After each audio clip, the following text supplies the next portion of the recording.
Oh, yeah. Stand up and shout. Welcome to Van Radio Show, coming to you each Monday and Wednesday night at 8 p.m. Black Books Rock. We are more than just a niche. We are a movement, says Ella Curry of EDC Creations. Prepare for the most stimulating conversation on the planet. Sit back, relax, enjoy another mind-blowing literary experience. Give the gift of knowledge. Put your hands together for your host, Ella Curry.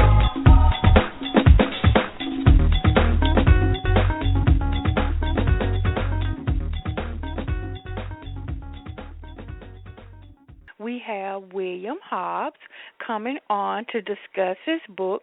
Welcome to the show, William. Thank you. How are you doing this evening? I am doing fantastic. It's good to finally meet you. So the title of the book is North of the Grove.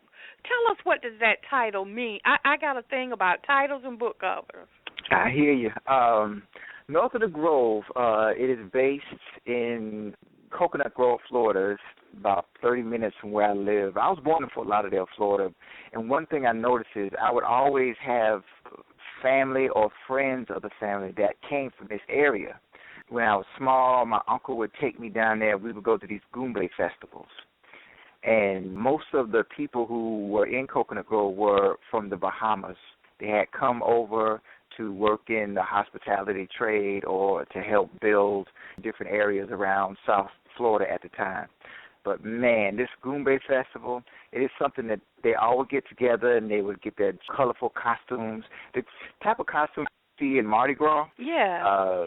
They would play their, soca-style music and, be blowing the whistles, and you have conch salad and conch fritters and beer, and everybody just doing their thing.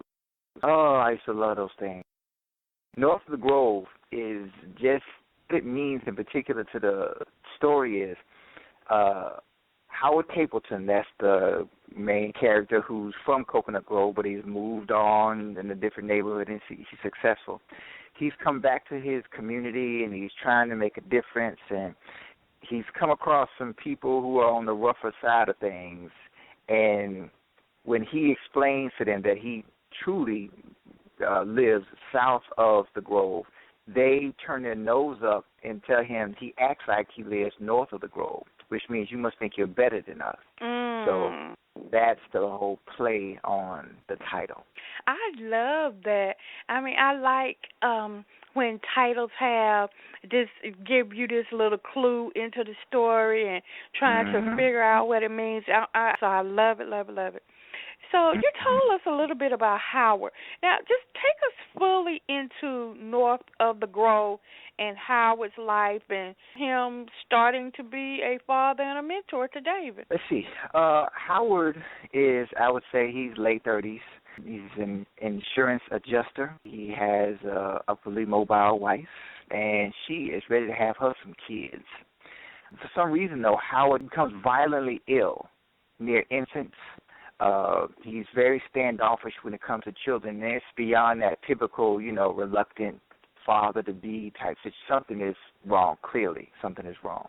His wife has suggested that he, be part of this community service organization called 5,000 Role Models, which is actually an organization here in South Florida, and tells him, they have this mentoring program, and I think it'd be a good idea if you, be a mentor to a kid. And she's easing him into the idea of being a parent because, like I said, she has her plan. He is assigned to this boy, David. And David is this angry but talented artist who lives in Coconut Grove with his mother. And what Howard discovers is he drives up in his little, Lexus or whatever, nice shoes and the whole 9 yards, and he thinks that because of his presentation alone, they should be floored, and they should just go along with whatever he suggests, and, you need to do this and pull up your pants and all this other kind of stuff. But as soon as they see him, David and Sharia, David's mother, they can pinpoint that something is wrong with you, something ain't right with you. But Howard feels that, okay, well, I'm here donating my time. Clearly I'm a success. Who are you to even question my situation? I'm here to help you. But he comes to realize as the story moves on that he learns more about life from them than they learn from him. Wow. And I think that's really important in regards to this gulf that we have between the black middle class and the black underclass, where a lot of black people have their degree and live somewhat comfortably. They separate themselves from rough beginnings, and they're not trying to go back. They don't support black businesses or anything like that. And yet at the same time, they're kind of push up their, oh, look at this, we should do better. That's so embarrassing. But they're not giving any of their time to make that happen. That I want to say, the role models. They are the role models that kids back in these rough areas need, but they don't take the time to do that. They get in their little nice little neighborhoods, and that's that, and just say good luck to everything that's behind them. It becomes even more complicated as far as, a man is concerned, as far as Howard's situation. One, as his wife suddenly announces she's pregnant, she starts to turn a little sour to the time that he spends with David and Sharia, as if to say, okay, well, you got along well enough with this little boy, with whoever he is, but now I'm pregnant, so you need to come home, and, that's the end of that. So he has to figure out, okay, where do I draw the line between helping my family and trying to help someone outside of my family? If, as you said before, you set me up to help this boy, that more black men need to help in the community, do you always mean, like a lot of sisters, what I meant to say was, every black man except you stay home with me, that type of situation. So then, in addition to that, this whole issue of fatherhood, where I've been talking with a lot of brothers, because I myself am a mentor, and I pulled a lot of my experiences from mentoring in Virginia as well as here and put them in the book. And I tell brothers, the young brother that you talk to and spend time with, that could be the one that would have robbed you on your way to your car. And they're like, well, first off, I'm in a situation, this is them talking to me. If I come home and my wife has spanked the kids or whatever the case is, I'm laughing and saying that's what they get, and then I ask what happened. Now, she comes home, I spank the kids, she lines everybody up, and I have to defend why I did what I did, as if I'm a glorified babysitter in my own house. I'm not even the man in my house. I have to, everything has to be okayed by her. So now you're telling me that you want me to go outside of my house and put myself in that position with a woman and a kid that I know nothing about? And I'm like, okay. Now, that's an interesting perspective. You know what? I haven't really thought about that, but I think I was that kind of mom. That's what I'm saying. Until you just said it, I didn't realize, but I was that person. And then another guy, he brought this up. He was like, okay, even if I did do something like that, because you're assuming that I have time for something like that, I meet this kid, and if I have issues or there's issues about what I can possibly do to try to get through to some kid, let's say I meet this kid and he's disrespectful, what am I going to be able to do? I can't even raise my voice in my own house and let my wife tell it. So do I make him do push-ups? No, that's abusive. Do I cuss? No, that's abusive. Can't put my hands on him. So what? Do I not show up? Oh, well, wait a minute. Well, that's this situation with his father. His father ain't around. That's why he wants me to come and mentor in the first place. So what am I supposed to do if this kid don't act right? I have no kinds of tools, just like at home. So why would I want to subject myself to that? That's nothing but a lawsuit waiting to happen. And I'm like, ugh. Wow. I mean, that's phenomenal. I'm glad we're having this conversation, because a lot of times people want to help, but they weigh the options and kind of analyze the pros and cons of this. Where could this lead me? Yes. And the legalities and everything else has people saying thanks, but no thanks. So little David is an angry kid that's living in a housing project. Is his anger really fear? His anger, I'd say, this may sound strange, but some of it might be shame in a sense, misguided shame, misdirected shame. The backstory on them is David's father used to sell drugs. He cheated some people out in the streets, and the people he cheated broke into the house and sexually assaulted David's mother. David, at the time, 7 years old at the best, running around with, pajamas on with the little footies on him trying to break stuff up. He got a couple of his ribs broken by one of the attackers. So he basically witnessed all of that. So right after that, the mother, neither one of them had any kind of counseling or anything like that, and she's basically walking around like it was a sprained ankle and everything straight, but you can tell something is not right with her. Drinks like it's going out of style, goes off on the boy, the whole 9 yards. But at the same time, David is extremely aggressive and distrustful with men. And, of course, that's a problem when you go into school systems and all this other kind of stuff. Anybody that is a man that he does not know, he now sees as a threat to his mother. And I can thoroughly understand that. Exactly. And not only that, but the fact that she likes thugs. She chooses thugs. So even if a mild-mannered, good-hearted brother came by, that don't attract her. The person that she sees in Howard, who has come to mentor her child, she wants Howard to mentor her child, but she's basically having Howard mentor her child into being the type of man that she would never appreciate herself.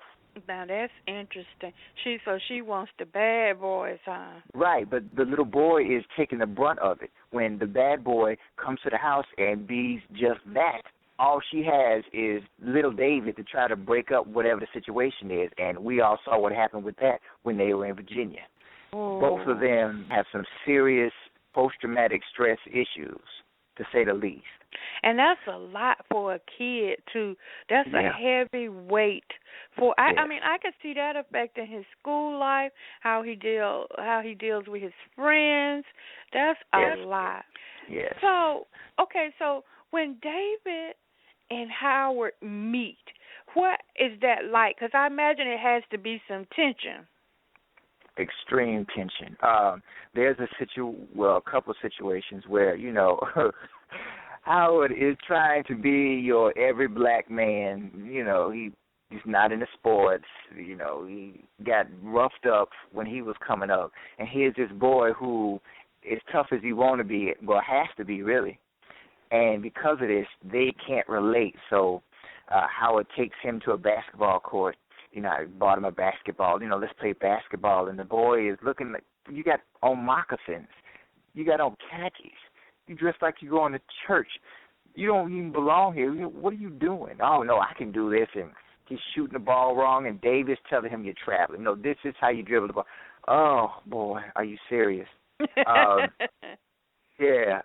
Some guys, they're shooting hoops next to him or whatever, and one of the balls actually come over and hit Howard in the arm, and he looks totally flustered. And the dudes are like, testing him, like, throw me the ball. He panicking or whatever, and by the time he picks up the ball, the guy's staring him down. Like, you don't belong around here. And it's David's like, man, you better go on somewhere. That's my daddy. I just met him. Man, get out of his face. And they're like, oh, you lucky this little kid speaking up for you. So in so many situations where Mr. Howard and all his education and all his, achievements, he finds this little 9-year-old boy saving his behind in his own old neighborhood. Wow. Because he's that far removed from the situation. That's funny. It's hilarious, man. Yes, indeed. And then, there's situations where he's trying to, get David to talk, and, you need the way you communicate, that is the basis of your relationships, and your relationships is, these are the things that you use to assess how well your life is. And David's laughing, man, you said relationships, man. Dudes don't say relationships. That's something women say. Man, what's wrong with you, man? You tripping. Or he has David read something, and he pats him on the back, good job or whatever, and David asks him, are you gay? Man, what do you mean gay? You tell me to wear a seatbelt. You always compliment me. You patted me on the arm, but of course you got the extra issue of him not trusting adult males anyway. But it's like, I ain't never seen no adult man this interested in me. And then, of course, Howard messes around and says, well, what about your father? And that just makes it even worse, because that aggravates the point that the father is nowhere near the situation, that the father is nowhere in his life, that the father, because of what he did, was the reason why what happened to Sharia happened. So he has a lot he has to climb over. So what's his mother's story? How did she get to be so kind of one-dimensional? Does she have any goals, or does she have anything she wants to accomplish? You asking all the right questions this evening.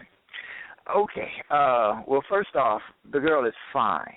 I mean, you know what I mean by that. The girl is fine. Like, when you in the hood, everybody's going to grab to whatever it is that can bring them notoriety. The girl is fine. So, because of that, and because she's young when she had David, the first brothers that's going to catch up to her, the ones with some money, meaning the hustlers, meaning the drug dealers and all of that. So, I think the main issue with her is the whole idea of being a parent came way too soon in the first place. If you want to go through this little phase where you want to see what bad boy is all about or whatever, okay, that might be well and good by yourself, but you have a 7, 8-year-old child clutching your leg through the whole situation. You might have to rethink some things. So when that doesn't happen, she eventually starts to see there's something, my life has got to change.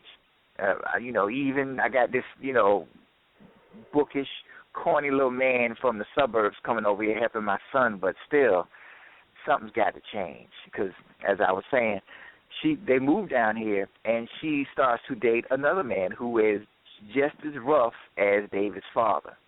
He's in the house, smacking people around and everything, and now Howard is there, and Howard is like, okay, how can I turn a blind eye to what this man is doing when I'm supposed to be mentoring his boy? And, of course, if he gets involved to that degree, then that's all the more reason for his wife to say, no, we're going to put a plug on this, because you're going to start coming to blows with this man. That boy David, he just going to have to do the best he can. That's too bad. We didn't get into all of this. This is where, we need to pull the plug. So when it gets that hot, Sharia, some lights start to turn on for her. I mean, it's stressful to see how many things have to happen before her light turns on. But one of the main things that I find so important about her is, as messed up as she is, when you can understand the reasons why, it's not like she's just a walking stereotype. She recognizes that every person has some good in them, every person. And she's telling Howard, you wear your good like it's a coat, with your little degree and all this other kind of stuff. The good I have, it might be hard to see, but it is deep inside of me. You see what I'm saying? I don't need to go to a school for mine. Yeah, I don't need to go to a school for mine. I don't need to drive a certain car for mine. I'm making some dumb decisions, yes, but I know deep down inside I'm a good person. So that's the difference between you and me. Somebody cop pulls you over, you showing car keys and smiling your little, pearly white teeth and everything. That's your thing. That's how you get by. But something is wrong with you. In order for me to get help, for me and my boy, I have to wear my problems out front, like you wear your achievements. That's how we get organizations and everything to help me. I can't lie about what my problems are like you can, because you got a degree and everything. See, I'm strong enough to put what my problems are out front. You see this beer in my hand. Yes, it is in my hand. But you ain't man enough to tell me up front what it is that's eating you inside. You can't tell me why when my sister come over here with her infant and we put it in your hands, you break out in hives and run in the bathroom and throw up. You can't tell me why that is, even though I know something is wrong. So, really, which one of us are the most flawed? Which one of us truly need the most help? That's deep. I mean, that's serious. Yeah. Are you prepared to read from part? I can't even wait. Read from the book. Of course. Let me set it up a little bit. All right. This particular instance, this is just when Sharia has found this Roman guy, and it's getting hot and heavy and senseless, and she is not trying to be disturbed from her goings on, but she discovers that David has had an issue at the after school program with some kids. That's one of his main issues. He's incredibly violent because, of his situation. And what happens is Sharia has called Howard off his job, and she's telling him, okay, you need to come see about this boy because he's showing his behind because, hey, you need to do something. And what Howard has done is Howard has bought this book in regards of manners. And it's like, this is where you say please, you say sir, you say ma'am. And David, he jokes and says those are army slave words. That's stuff people say when they're being phony and they want something. That's not real words. And if I say words like that around here, people are going to look at me like I'm weak and I'm going to have a problem. No, it's not like that. They're just ignorant. You're going to be fine. You're going to be fine. So David has experimented with Howard's suggestion, and this is what happens on that day. All right, this is Howard. He's written journal entries throughout the book because he feels that he has a sense that his time with David and everything that's going on is going to come to a tragic end. He knows this. So he's writing all these things so that when it happens, his wife can find it and she can understand what took place. So, September 18th, 2009, journal entry. I received a call from Sharia earlier who stated that she had picked up David early from after school because he had acted a fool again. He was reported to have been hit in the head with a ball while playing with others. After not being satisfied with how the adult in charge punished the offending child, he grew enraged and tried several times to kick ball-throwing Peter. I stopped by the after-school program. Assistant stated that David had began screaming at a parent and the assistant that he hated all of them. Mr. Sanford said he suggested to Sharia that sudden behavior shifts might hint that David needed to be medicated. Sharia insisted that this was not needed. Sanford suggested that the after-school program may not be the best place for him. I told Sanford that David had been working on being more respectful to adults with manners and the like to get adults to see things from his perspective. Sanford had nothing to say. I drove to the apartment. Sharia answered the door in a T-shirt with no bra and the smell of alcohol on her breath. She let me know that she was aggravated and had company, if that was all right with me. Sharia walked to her bedroom, pointing me to David's room. I found him balled up in a fetal position on his bed, clutching a basketball as if it were a puppy he was hoping to keep. The room was in worse shape than I imagined, and I loved it. More confirmation of him needing me. His small room was a mess and had the lingering scent of clothes in need of a wash. Schoolwork, pennies, and gummy bear wrappers were every which way on the floor. The SpongeBob SquarePants sheet on the bed was so unsettled, and the loud, multicolored flowers from the dingy mattress and box spring nauseated me. Underneath the bare, sliding window, next to a blue dresser with a busted drawer, stood a plastic G.I. Joe samurai sword in the corner. It leaned against the wall like a broom. 3D glasses from a movie theater sat atop a pile of old shoes and clothes in the closet like a Margarita's maraschino cherry. I noticed he had put my drawing of a Power Ranger over his bed with masking tape. I told him I had just come from the after-school program to tell them things we have been working on in order to get along better with everyone. I said an assistant did say he did remember him saying please for more snacks and that she did give him a second Capri Sun because of it. I noticed a picture of David and what had to be his father on the wall by the door. They were sitting on a stoop somewhere. I never knew he could smile like that. I asked him to recount what happened.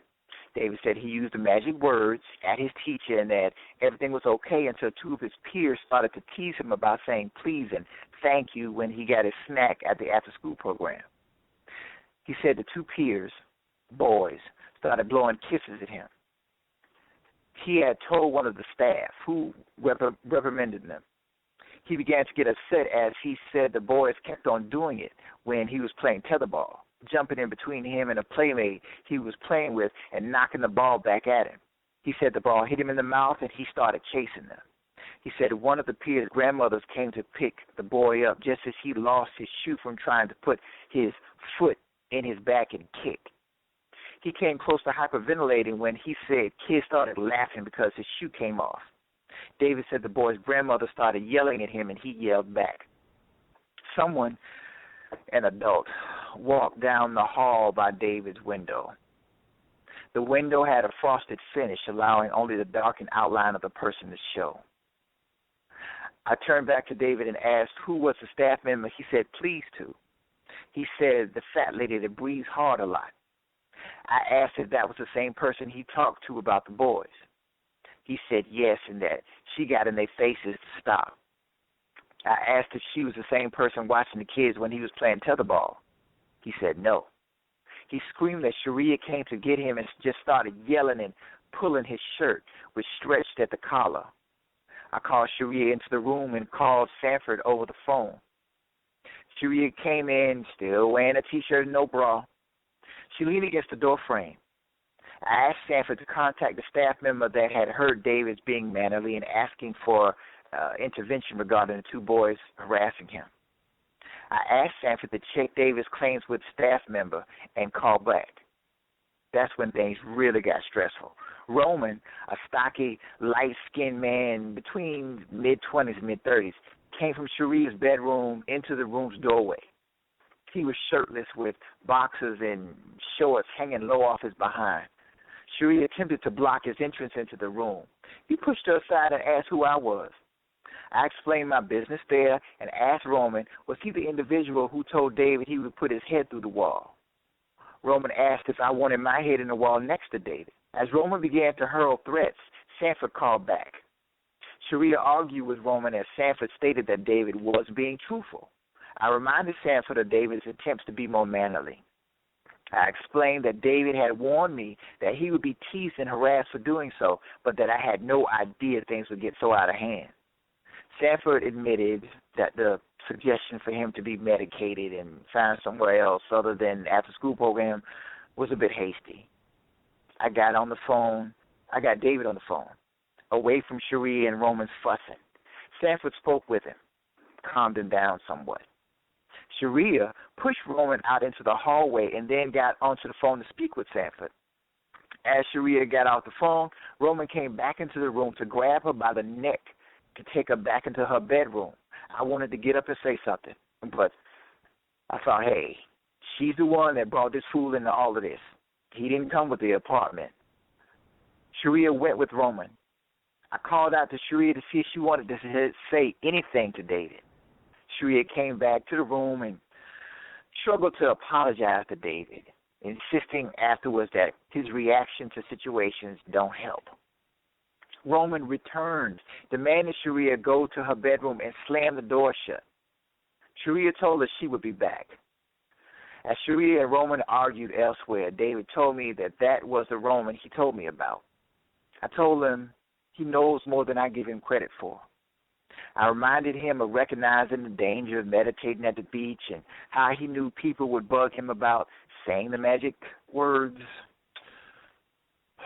David stayed at the drawing over his bed and muttered that he always had to do the hard things, that I just sit there like other adults, just talking about it. He said the magic words don't work good for him because his daddy had not called him. I realized what he meant was he had written a letter using the words please, begging his father to respond. He asked to spend the night at my house.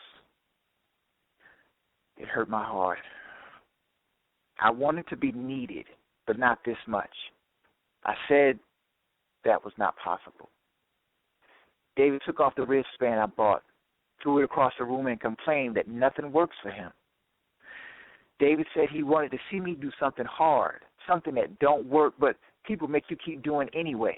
He said he wanted me to hold his infant second cousin till you get sweaty, or lift weights, or box, or do karate. This is where I knew there was no turning back. I blurted out that my sister died as an infant of SIDS, sudden infant death syndrome.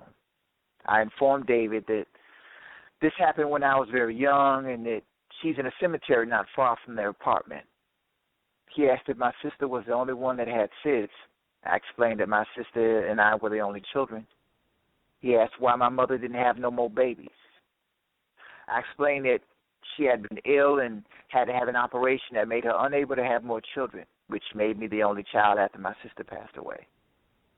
He asked what was SIDS and how did it kill my sister. I explained what SIDS was to him. He said that was messed up and wished that he had SIDS. I asked why. David said so he could wake up somewhere like wherever I must live. I shivered and watched him mash his hands into his eyes as if trying to shove his tears back into his skull. I stated that I understood his problem with his father, but assured him that no one's life was easy. I said that my father likes me well enough and would probably like me less if he knew some of the things I had done as a kid. I told David I would box or something soon enough, just for him. I said I understood if he did not want to wear the wristband, but reminded him that the magic words did work and that his peers were probably just jealous of him because he was being cool with the adults. He stopped crying at this point and muttered that he would kick the peer till he'd bleed next time. I admitted that I would have been mad too and that the peer's grandmother showing up at that point was just bad luck.